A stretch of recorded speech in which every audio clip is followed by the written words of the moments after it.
మహాయోగి శ్రీ భక్తి వేదాంతి స్వామి ప్రభు పాద.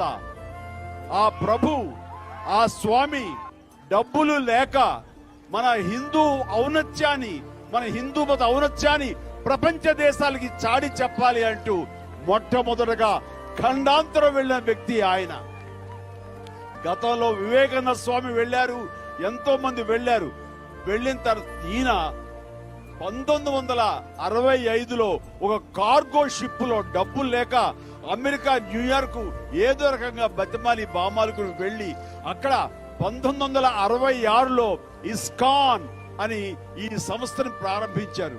శ్రీకృష్ణ భగవానుడి యొక్క గొప్పతనం, గీత గొప్పతనాన్ని ప్రపంచ వ్యాప్తంగా తెలియచేయాలని వారి చేసిన కృషి ఫలించి ఈ రోజున దాదాపుగా 750 ప్రధానమైన సెంటర్స్ ప్రపంచ వ్యాప్తంగా ఉన్నాయి.